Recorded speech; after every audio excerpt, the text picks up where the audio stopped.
ये एक बहुत लंबा अरसा हो गया, हमने यहाँ पर देखा है काफ़ी दसियों साल से कि यहाँ पर छापेमारी होती थी, पुलिस आती थी, पकड़ के ले जाती थी, शराब पकड़ती थी, लेकिन कभी किसी के बारे में ये विचार नहीं आया कि इस गांव को में सुधार किया जाए। आपके मन में कैसे ये ख्याल रहा है?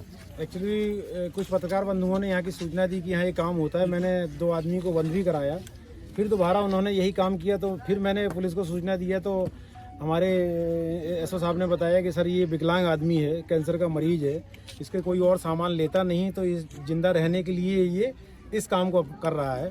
और सुनील साहब हमारे बहुत आइए आप। और एक ऐसा महिला है जो विधवा है, जिसके पास कोई रोजी रोटी नहीं है, वो भी जेल गई, 2 बच्चे हैं, तो वो उसके पास भी यहाँ जो परंपरागत चला आ रहा है उसको वही समझ आया कि इससे हमारी आजीविका चल सकती है, क्योंकि और बहुत दूसरी चीज़ें हो सकती हैं, लेकिन कभी किसी ने सोचा नहीं जो यहाँ परंपरागत चला आ रहा है उसी को ये अपनाते आ रहे हैं। सर, ये जिस तरीके से पुलिस से हमेशा डरते थे, आज वही पुलिस इनके मदद के लिए आगे आ रही, कैसे भरोसा कर पा रहे हैं ये लोग? देखिए, ये तो इंसान के ऊपर होता है, भरोसा इंसान का होता है। क्रेडिट हर आदमी की अपनी अपनी अलग क्रेडिट होती है। अब तक इनके साथ जैसा रहा होगा नहीं मुझे मालूम। हमने नक्सल पे भी ये किया है, जैसे ये हैं उस तरह वो भी गरीब थे।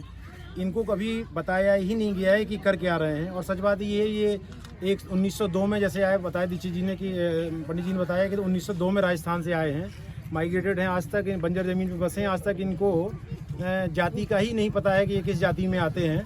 और एक तरीके से जो दादे परदादे ने बगैर संपत्ति के यहाँ के अपराध करना शुरू किया, ये उसी को एक तरीके से जो मैंने एसेस किया, ये उसी को पेशा बना लिए हैं। कभी सोचे ही नहीं है कि ये गलत है, इसमें कोई इज्जत नहीं है। और एक तरीके से ये साइकिल चला रहा है, अपराध कर रहे हैं, छूट रहे हैं, फिर कर रहे हैं, वही अपराध कर रहे हैं। कभी इनको कोई इस तरीके से लेने वाला, मुझे लगता इनिशिएटिव लेने वाला कोई मिला नहीं। तो पुलिस ने किस तरीके आश्वासन दिए हैं मदद के? देखिए, मैंने एसएसपी साहब से पूरा इस पर डिस्कस किया है, डीएम साहब से किया है। हर विभाग को लेके यहाँ एक मीटिंग रखेंगे, जो जिस लायक होगा उसकी वो मदद की जाएगी। जैसे विधवाएं बहुत हैं, विधवा पेंशन की उनको बनवाने की पूरी योजना, विधवा पेंशन। जो सिलाई कढ़ाई का काम सीखना चाह रहे हैं, प्रोफेशनल लोग ले आएंगे, इनको सिखाएंगे, तैयार कराएंगे। पैंडेमिक चल रहा है, जैसे मास्क हो गया, गाउन हो गया, डॉक्टर की जरी का काम करना जानती हैं, उनका बनाएं और सप्लाई भी हम दे दें। कोई ऐसा भी ना हो कि बीच में कोई आए। जैसे गुड़ का है, शराब में करते, तो ये अगर अच्छी गुड़ बनाएंगे तो हम इतना तो कर सकते हैं कि व्यापारी से कह के इसका अच्छा गुड़ है आप ले लीजिए, जो पुरानी चीज़ों को भूल गए। तो इनका गुड़ अभी गलत जगह में जाता है, वो गुड़ अच्छी जगह में जाएगा ना, वो गुड़ हम भी खाएंगे, वो गुड़ आप भी खाएंगे, अगर इनका सही क्वालिटी का अच्छा बन के जाएगा, क्योंकि अभी इनका गलत दिशा में जाता था ना वो चीज़। आपको लगता है सर कि ये मुहिम जो आपने शुरू की है, आप इस मुहिम को आगे चल के भी जो है इसमें फ़ायदा मिलेगा इन लोगों को और इस गांव के जो है हालात बदलेंगे? देखिए, अभी इनकी कोई, आपको बताऊं सच ये है कि इस गांव की रेपुटेशन इतनी ख़राब है, इनकी कोई, ये खुद बताएंगे कि इनकी अपनी कोई इज्जत ही नहीं है।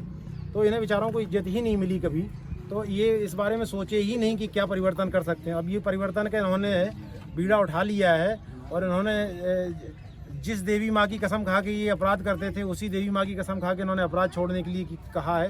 तो 100% मुझे उम्मीद है, ये भी इंसान है, कि ये बदलेंगे। हर कोई एक समय आया है, बदला है, ऐसा नहीं है कि बदलने का मौके नहीं मिले, बस ये कह लीजिए। मैं जरिया हो सकता हूँ या बहाना हो सकता हूँ, और इन्होंने खुद जब बदलने के परिवर्तन की सोच लिया है तो 100% परिवर्तन आएगा। ये इनके ऊपर डिपेंड करता है, ये कितना बदलने के लिए अपने को हमारे साथ लेके चलते हैं। Thank you.